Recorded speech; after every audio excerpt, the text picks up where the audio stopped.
This video is brought to you by Mubi, a curated streaming service showing exceptional films from around the globe. Get a whole month free at mubi.com/Spikimamovies. From altered audio qualities that indicate the exact moment of possession, accented sound effects that foreshadow future events, to images of hands that describe the type of relationship the characters have, Talk to Me is a film surprisingly packed with clever cinematic techniques. But more than anything, what caught my attention is the film's use of color, specifically how the color yellow is always present when Mia is on screen.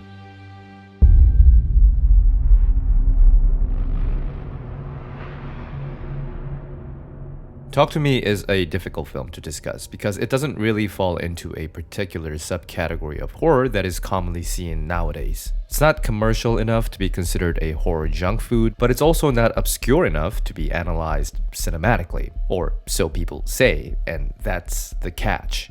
People who praise the film tend to argue for its clever narrative direction under the assumption that the film is a purely commercial horror film, while people who really dislike this film criticize its lack of elaborate cinematic storytelling, among other things of course, comparing with other existing arthouse films.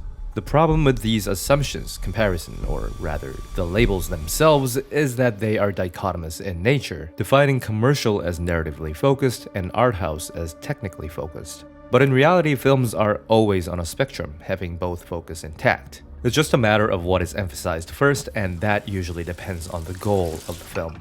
What? You getting a cold? Yeah, I think so. Let's make one thing very clear before we go any farther.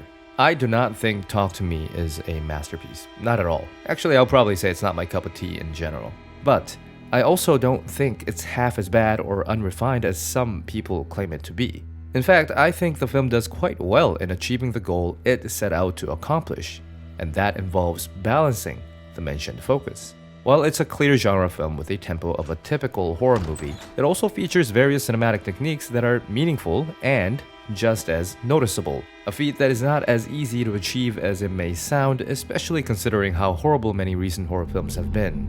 Talk to me.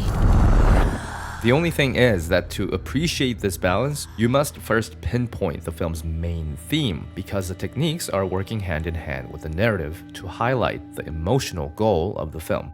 Now, while it may be tempting to boil things down to a single metaphor, comparing the act of conjuring to drug addiction, for example, it's better to pay attention to the origin of said metaphor if you wish to draw a better picture. For instance, the reason why Mia is addicted to conjuring spirits is because of her grief. For the entirety of the film, Mia is in a constant state of denial and anger due to her unresolved past trauma involving her mother's death. And this is what leads her to using the hand despite the risks. Please, Mom. Narratively speaking, this is precisely why the spirit that possesses Mia shows itself as Mia's mother, to influence and manipulate. But it's the repeating audiovisual cues associated with the lady spirit that connects this subplot with the idea of grief. One such cue is the scratch, which the spirit uses to get Mia's attention. The spirit knows that Mia is in denial, that she lives her life shackled by the thought that her mother's death was accidental, when unconsciously she probably knows that it most likely wasn't. Mom, is that you? One recurring image Mia exaggerates for the sake of self-preservation is that of her mother scratching and banging on the bathroom door, pleading to be saved. This is why you often hear the same scratching and banging before the spirit appears on screen, and why the amplified sound of Mia scratching her bedroom door in this scene is potentially significant, because this is a moment she feels the most disconnected, alone, and therefore vulnerable. What Mia does to cope with this feeling is the seance, which is where the drug metaphor comes in, but the parallel between the two doesn't matter in this context. What is more significant is how Talk to Me reminds the audience of the very first night of the possession. Just re-examine the first time Mia gets possessed. As soon as the spirit enters her body, the surrounding ambience gets ever so slightly mumbled, reverberated, and delayed, while Mia's immediate environmental noise is kept dry and intimate, audibly trapping Mia inside her own head. From this point on, this specific sound mix returns whenever Mia is in an unstable mental state or is craving another encounter with the spirit to numb her psychological pain. Narratively, of course, this mix can simply be used as a stylistic choice. But it doesn't change the fact that this mix originates from the first night Mia uses the hand and feels a rush she has never felt before. Take a look at this scene transition.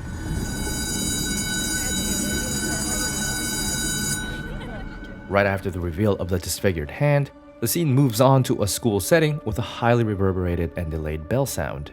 Like mentioned, this can be interpreted as a stylistic choice to blur the line between reality and fiction and to add tension. But it also implies that in this scene, Mia is an unreliable narrator, or an even more unreliable one given how she was never truly stable, as she is again stuck in her own head, or more precisely, under the influence of the spirit who possesses her. The same goes for this scene, where the distant wet audio mix not only illustrates Mia's shock and confusion, but also links this particular incident with the very first night of The Conjuring. But then, what is there for the audience to ascertain that the spirit Mia keeps seeing isn't actually her mother? Well, easy.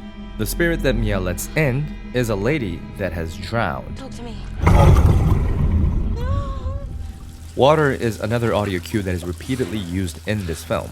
You hear this in the form of a distant underwater sound when the lady first appears on screen, as a gurgle when Mia first lets the lady in, and as a rainy night after The Conjuring is done to imply that this event has completely taken her over. This rule applies to subsequent encounters as well.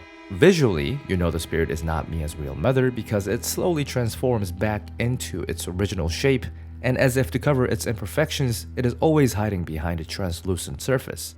But a more telling clue comes from the sound, as every time Mia encounters a spirit, she notices it only after hearing a slosh. Furthermore, the first disguised encounter is followed by Mia washing her hands. The second encounter features a subtle splashing noise as Mia walks toward the bathroom stall, and after this is another heavy rain.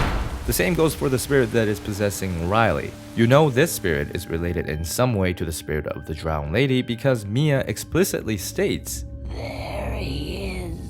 the first time she is possessed, and that I like you.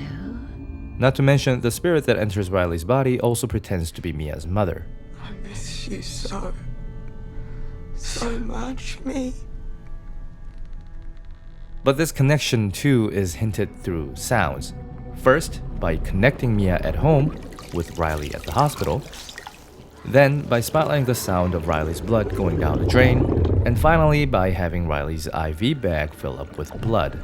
The sound design for this scene is especially interesting because the audio not only changes tonally to intensify the scene and mimic the sensation of going underwater, but it also expands spatially to create an illusion of the entire room filling up with water.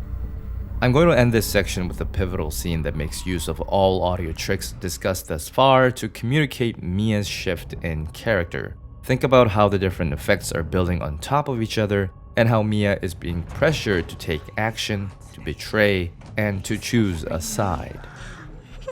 What do I do? Help him, Mia. Help him, Mia.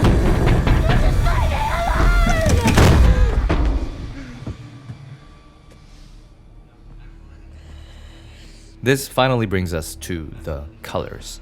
Just as it was with the themes and the sounds, it is super easy to fall into a trap of associating one color with a single representation, instead of looking at how the different colors could interact with each other. To put things into perspective, the two most prevalent colors in Talk to Me are shades of blue and yellow.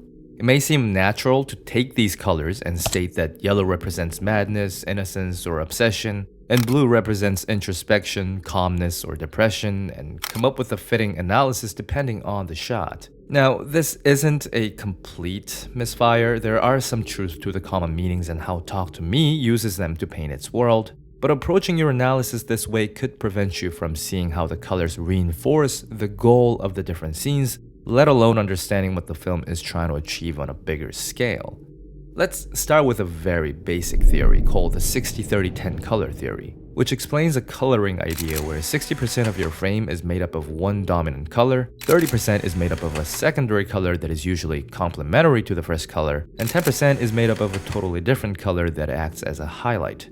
Now, obviously, Talk to Me doesn't always follow this exact rule in every scene, but what matters is why this theory exists in the first place. One crucial reasoning behind using a complementary color for 30% of your frame is because it helps separate the subject with the background.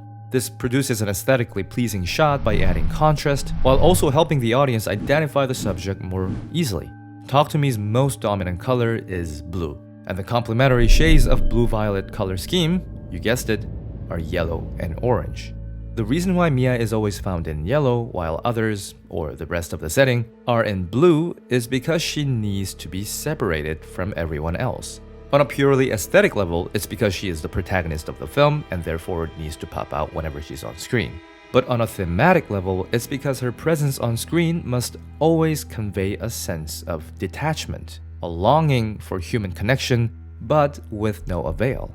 She can be found wearing a yellow top in her blue car, a yellow long sleeve at the blue hospital, yellow shorts at home, and a yellow shirt around her friends. If she is forced to be a part of a group through a dress code, for example, she always has a yellow accessory to speak of her inability to fit in. As a matter of fact, the color pattern goes as far as to reveal the level of connection different characters have with each other. The blue tint dominates the screen whenever Mia is with her father. Conversely, everything becomes warmer when she is with Jay's family. The colors go cold once again when they arrive at the party and face Haley's crew, completely yellow when Mia fantasizes about bonding with Danielle, blue when he leaves her, the mix of two when Mia tries to persuade Cole, and most importantly, yellow during the big conjuring night to show how much this event makes Mia feel connected and at home. This is also why the objects related to the possession, like the candle and the scissor, are in yellow, while the spirits themselves are still in blue, including this bathroom door where Mia hears her mother, to suggest that while she may feel a sense of belonging and connection, the relationships themselves are not genuine. There are, of course, exceptions to this rule, most notably when Mia is in blue after the night of the conjuring and in white at the final act of the film. For the former, this can be attributed to either a stylistic choice to match the scene color and to emphasize the rainy setting, or to spotlight the presence of the spirit that now resides in Mia, as this is directly after the first possession. For the latter, this can be interpreted as Mia now belonging to neither side, determined and deranged to a certain extent. But as mentioned, there is always something that exposes her need for connection, and this scene is no different, even if it means through taking a person's life.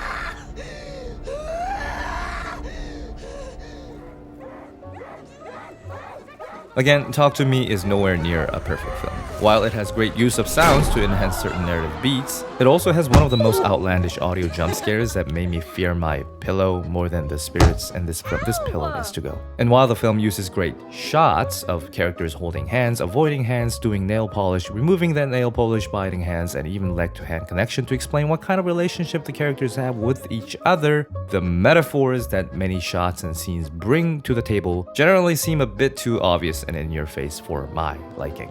Apart from that, some may love the fact that the teenagers are enjoying summoning spirits, while others may hate that they're not afraid. Some may think the dynamic between Mia and her father seemed too forced, while others may think it added a nice emotional segment to the film. And some may think that the ending had a nice loopy feeling to it that avoided horror movie tropes, while others would think it's predictable and, well, not scary. You see where I'm going with this. That's not the point of this discussion. Sometimes having fun with the audiovisual techniques present in a film and letting your imagination run wild to see how they can work for or against the film adds a lot to your overall viewing experience. And as you can see, this can be done with pretty much any film, as long as it's executed relatively well.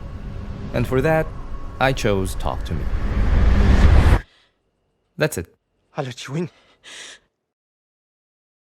Hello everyone, thanks for watching, and thank you Mubi for sponsoring this video. Mubi is an online curated cinema streaming service dedicated to elevating great cinema from all around the globe, ranging from works of iconic directors all the way to emerging auteurs. And since every film is hand-picked, it's a great way to watch films you already love, and also discover new films you haven't seen before. For instance, being in Canada, I recently got to watch something from Mubi's library that's been on my watch list for the longest time. It's a documentary called De Humani Corporis Fabrica, and like today's video, this work also amplifies the viewing experience through intricate audiovisual details and turns the conventional documentary genre into something that is fittingly stylish, gorgeous, and visceral all at the same time. It was a tough watch, but I highly recommend you check this one out if it's available in your region. You can go try Movie free for 30 days right now by using my link at mubi.com/Spikima That's mubi.com/Spikima. So go check it out, and again,